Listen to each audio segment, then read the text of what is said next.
education is two-faceted. One, there is infrastructure. Yes. But number two, there is a soft side of education. Of education, I agree. The soft side, this is what we do. We give normal bursaries for universities and all the other colleges, etc. Do you give maximum bursary, 40% of your CDF? We give, of course, 40% because of how big the constituency is. But listen to this. We run a program here called Kiharu Masomobora. Okay. And it covers all our around 65 base secondary schools. I say around because there are some that will be starting in January, new ones. And it was covering 15,000 learners when we had one from 1 to 4. But last year it was covering 12,500 learners because we had 3 classes in senior secondary. Yes, sure. Now, school fees here in Kiharu is 1,000 shillings per term. For all the learners? For all the learners, including the ones who come here at Gekubo Secondary School. So I read about the school fees and being 1,000.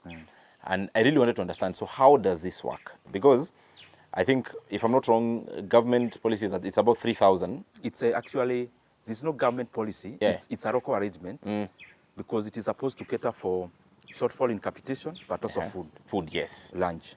It's usually between 4,000 and 5,000 per term. Yes. Anyway, and this is standard countrywide? It's almost standard. That's so how do you achieve 1,000? Yeah. In 2023, when I was assuming now the second term, we decided to do something that is challenging. And we went to all our secondary schools, took the data, tried to check this money that is charged, how it is used.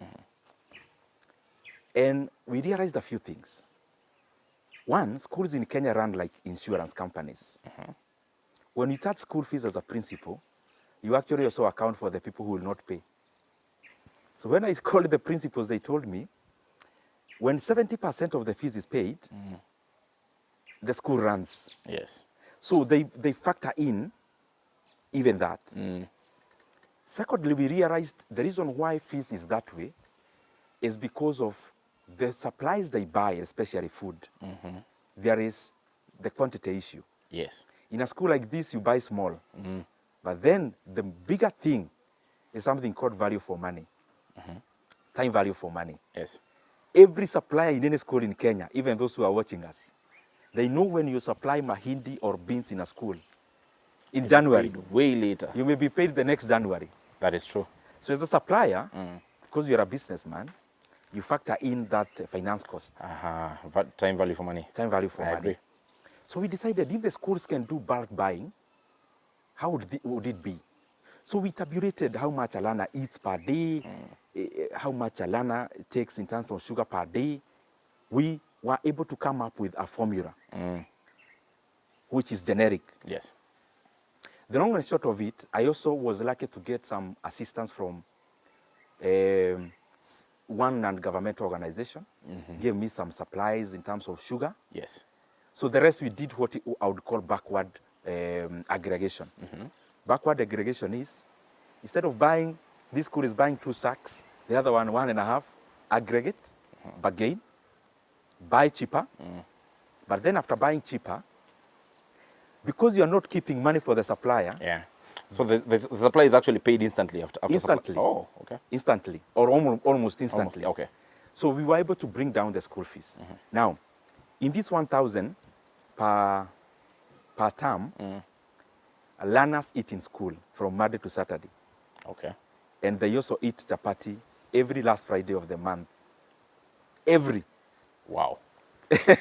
And then, on the top of that program, there are some things we do also separately. CDF has bought 20 million worth of revision materials for day school learners in the same program. 20 million worth.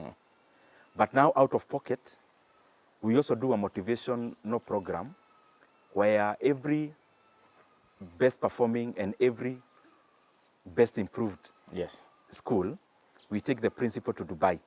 I've seen that. Yeah. I was to come there, but let's first finish with the financing for learners. Yes. If parents only have to pay 1,000 bob, yes, then how much is CDF paying per learner? Per learner, I would maybe think about a bulk payment. Per year, we're talking about around 30 million shillings. Okay. Now, look at it this way. We have about 15,000 learners, you said. 15,000 learners. 12,500 now. Yes, yeah. After, now it's 3 classrooms. Now, you know, it's a very complex formula because I remember we slept in the office like 2 days continuously, just working out the formula. Yes. You know, the way I'm talking to you now, it seems very simplistic. Yeah, because I want to do the calculations. Yes. But the backward work. Yes. Oh my goodness. So we do Yes. 30 million. Yes. Roughly 30 million. Roughly 30 million. Yeah. Divide by, let's say, let's use the numbers for 12,500, even 12,000. Yeah. Okay. That would mean about 2,500 per learner. Precisely. Okay. Now, This still falls short to what is standard, the 4,000 that you are speaking about nationwide. it has to. So how are schools? Remember, the parent is paying 1,000. Yes. This 1,000, when they were 15,000, that's 3,000 a year. Yes. That's 45 million. That's 3,000 a year. That's 45 million a year. Our requirements for all our day secondary schools when we were tabulating, when everyone has paid their full fee, was actually 117 million. Okay. So, this is 45. Yes. Plus around 30. Then you add sugar that we are given. Oh, It comes to around 14 million. It's a lot of money. Yes. Some of these things, when you do them practically, that's when it comes to reality, what the principles deal with. Yes. Because when you hear about sugar, you might not think that Kiharu day schools consume 14 million worth of sugar per year. Wow.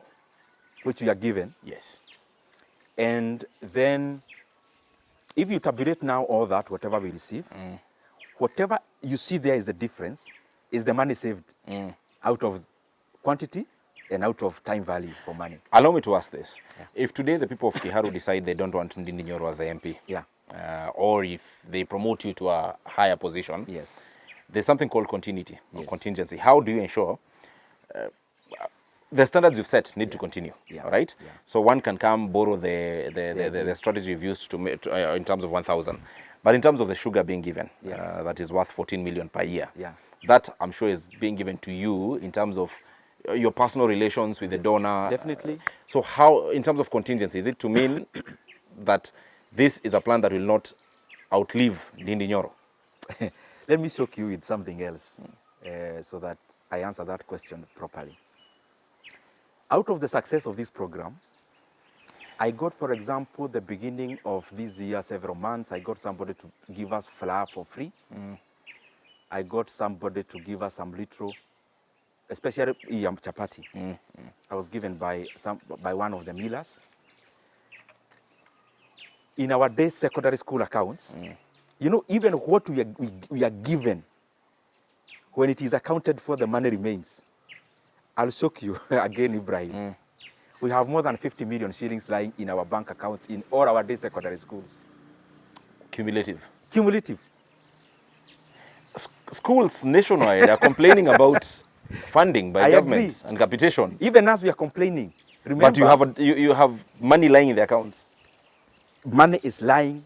I think it's the cooperative bank or one of the branches in Muranga town. Over 50 million shillings. Because we decided, when we get somebody of goodwill helping us, we must save for a rainy day. Yes. So we have that much, and it can only be activated when circumstances like those are not there.